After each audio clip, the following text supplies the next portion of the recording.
Bismillahirrahmanirrahim. Assalamualaikum warahmatullahi wabarakatuh. Alhamdulillah, alhamdulillahirabbil alamin. Wassalatu wassalamu ala asrofil anbiya'i wal mursalin, sayyidil khalil muhajjalin wa ala alihi wa sahbihi ajma'in. Allahumma salli wa sallim ala sayyidina Muhammadin wa ala alihi wa sahbihi ajma'in. Amma ba'd.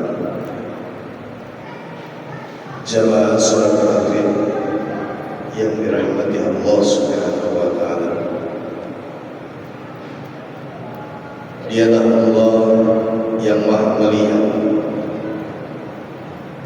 Selain Allah, manusia masih ada yang kurang. Dialah Allah yang Maha Mendengar. Selain Allah, manusia banyak yang tuli. Dialah Allah yang Maha Raja di atas raja. Selain Allah, kita adalah hamba. Dialah Allah yang Maha punya kuasa di atas segala-galanya. Selain Allah, kita adalah orang yang miskin. Dialah Allah yang Maha Kaya. Dialah Allah yang Maha Tinggi, yang senantiasa menyaksikan para hamba-hambanya bersujud di hadapannya. Dengan rahmatnya, dengan kasih sayangnya, dengan magfirahnya, insyaallah kita yang masih tetap konsisten, masih tetap duduk di dalam masjid ini, insyaallah kita senantiasa mendapatkan lindungan dari Allah. Diri kita, keluarga kita, anak istri kita, dan insyaallah kita dimasukkan dalam surganya Allah Subhanahu wa ta'ala. Amin ya rabbal alamin. Teruntuk orang yang paling mulia, dialah Habib Allah, kekasih Allah, orang yang sangat mulia di hadapan Allah, yang selalu merindukan kita, yang selalu menangis. Bahkan di saat sakaratul mautnya, beliau tidak memikirkan keluarganya, tapi kitalah umat-umatnya yang difikirkan.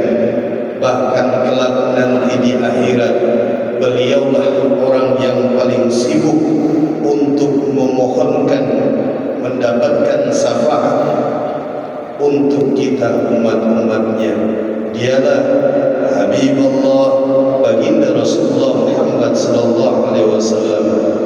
Semoga kita yang mengaku sebagai umatnya, yang mencintai kepadanya, yang rindu ingin duduk bersamanya, rindu ingin bertemu dengannya, insyaallah bibir kita selalu basah dengan bersalawat kepadanya. Allahumma shalli ala sayyidina Muhammad. Jamaah salat maghrib yang dirahmati Allah Subhanahu wa ta'ala, pada suatu kesempatan di saat Rasulullah sallallahu alaihi wasallam berjalan bersama Sayyidina Abu Bakar, saat berjalan di tengah perjalanan, Rasulullah saat itu merasa sangat kehausan.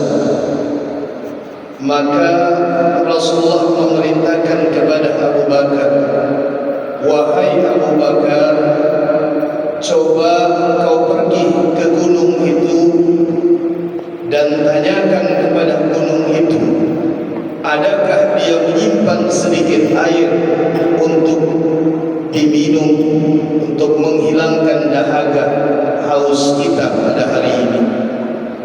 Maka berangkatlah Sayyidina Abu Bakar ke sebelah gunung. Kemudian sesampainya di gunung tersebut, Abu Bakar mendapatkan gunung itu sangat kering. Kemudian Abu Bakar bertanya, "Wahai gunung, apakah ada air yang tersisa sedikit untuk diminum oleh baginda Rasulullah Muhammad sallallahu alaihi wasallam?"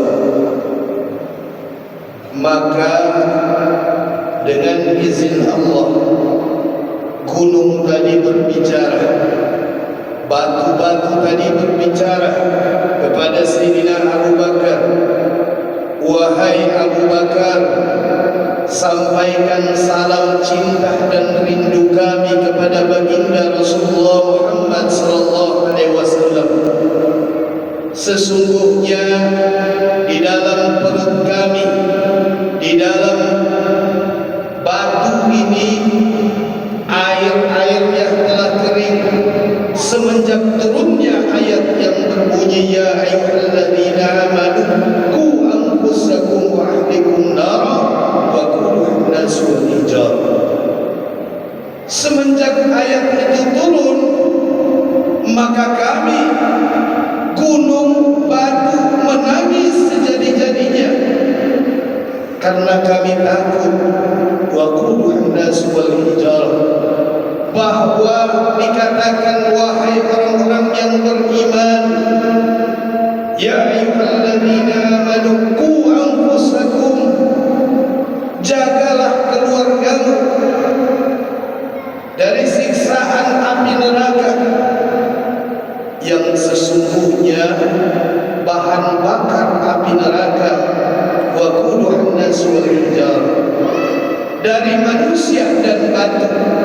Semenjak ayat itu turun, wahai Abu Bakar, semenjak itu kami, gunung-gunung menangis, batu-batu menangis, sehingga air yang ada di dalam diri kami telah kering. Subhanallah. Gunung benda mati, batu benda mati, tapi semenjak turunnya ayat tersebut, gunung menangis sejadi-jadinya sehingga air matanya kering. Air yang ada di dalam perut gunung itu kering karena mereka takut mereka menjadi salah satu bahan bakar api neraka. Lalu bagaimana dengan kita sebagai manusia? Manusia adalah manusia, makhluk yang sempurna, fi ahsani takwin, diciptakan Allah sebagai makhluk yang sempurna, yang punya akal, punya hati, punya indera, punya kuping, punya mata, punya hidung, punya mulut, bisa mendengar, bisa melihat, bisa memikirkan. Tapi kita tidak pernah takut dengan ayat tersebut. Kita tidak pernah peduli bahwa apakah diri kita akan menjadi salah satu bahan bakarnya api neraka. Na'udzubillah, subhanallah. Jamaah salat maghrib yang dirahmati Allah Subhanahu wa taala. Wahai orang-orang yang beriman, qu anfusakum wa ahlikum nar, jagalah keluarga kalian dari siksaan api neraka. Siapa yang disuruh jaga? Kita adalah orang-orang yang beriman. Seorang suami harus bertanggung jawab kepada istri dan anaknya. Jaga anak-anak kita, jaga istri-istri kita. Hari ini berapa banyak kita lihat generasi muda kita yang hancur disebabkan oleh pembiaran oleh para orang-orang tuanya. Berapa banyak generasi kita tidak mau mengenal agama. Berapa banyak generasi kita buta dengan Al-Quran. Berapa banyak generasi kita yang tidak peduli dengan ajaran Allah dan Rasulullah, disebabkan daripada kedua orang tuanya yang tidak pernah mau peduli dengan anak-anaknya. Padahal Rasulullah memerintahkan umur 7 tahun, perintahkan anakmu sholat. Umur 10 tahun, jikalau mereka tidak sholat, maka pukullah, kata Rasulullah. Tapi bagaimana dengan kita? Dari umur 7 tahun, 10 tahun, apa yang terjadi? Kita memberikan pelajaran kepada anak-anak kita dengan membiarkan HP di tangan mereka. Seharian penuh di tangan anak main HP. Tidak pernah kita tanamkan iman di dalam hati mereka. Tidak pernah kita ajak mereka untuk melaksanakan sholat. Tidak pernah kita ajak mereka untuk ke majelis-majelis ilmu. Tidak pernah kita larang mereka untuk berbuat sesuatu yang dilarang oleh Allah. Bahkan ada anak yang tega membunuh orang tuanya, memukul orang tuanya, menendang orang tuanya. Na'udzubillah. Ini kenapa? Karena kesalahan pendidikan dari orang tuanya sendiri. Berapa banyak anak-anak muda kita lihat di masjid-masjid, di setiap waktu-waktu sholat, mana yang lebih banyak, orang tua atau anak muda? Maka ini adalah peran penting orang tua, peran penting ayahnya, peran penting ibunya. Jangan hanya asik kita sholat, saat maghrib kita ke masjid, saat subuh kita ke masjid, saat zuhur kita ke masjid, tapi anak kita biarkan tidak melaksanakan sholat, maka anak itu yang akan menyeret kita ke dalam api neraka. Bukankah dikatakan nanti kelak di akhirat, saat kita dalam pengadilan Allah, orang tua yang sudah senang-senang di alam surga, di dalam surganya Allah, tiba-tiba ditarik keluar dan dimasukkan ke dalam neraka akibat dari anaknya. Ditanya, siapakah orang tuamu? Maka anak itu akan menjawab, Fulan bin Fulan. Memang benar dia sholat di masjid, dia selalu ngaji di masjid, dia selalu tadarusan di masjid, ada zikir dia hadiri. Tapi aku tidak sholat, ayahku tidak pernah peduli, aku tidak melaksanakan perintah-perintah Allah, ibuku tenang-tenang saja. Maka ditanya, mana ayah dan ibumu?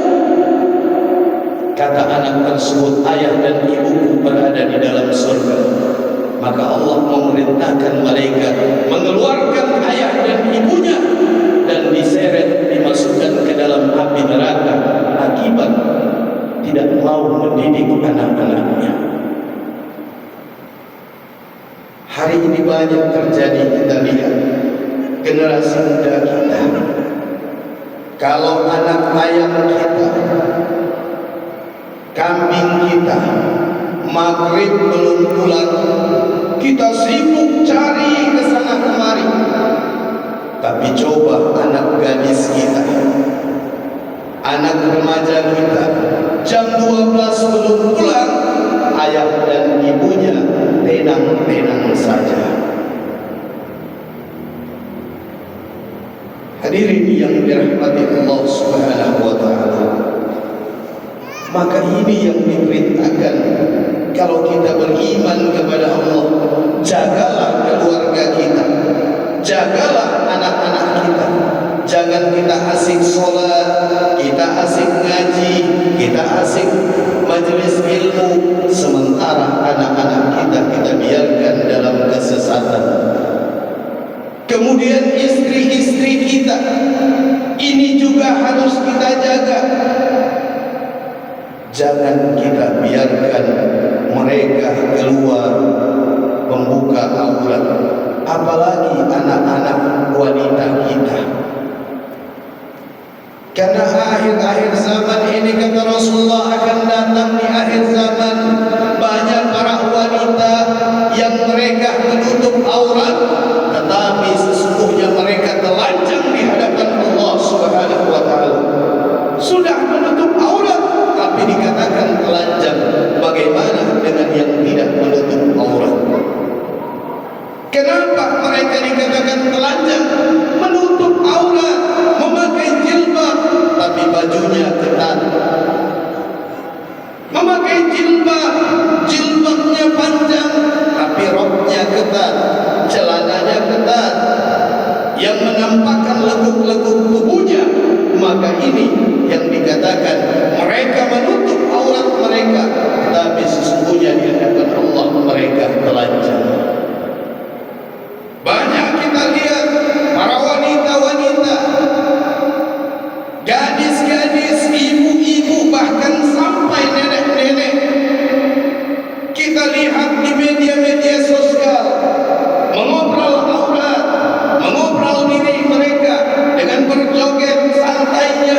Rasulullah diturunkan oleh Allah mengangkat derajatnya kaum wanita, meninggikan derajatnya kaum wanita.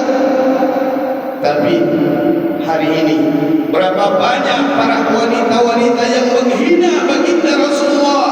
Mereka mengatakan mereka cinta kepada Rasulullah, tapi sesungguhnya mereka telah menghina baginda Rasulullah sallallahu alaihi wasallam. Mereka mengaku umatnya Rasulullah, tapi sunnah yang dibawa oleh Rasulullah mereka sendiri yang menginjak-injak dengan mempertontonkan auratnya di hadapan orang-orang yang bukan mahramnya.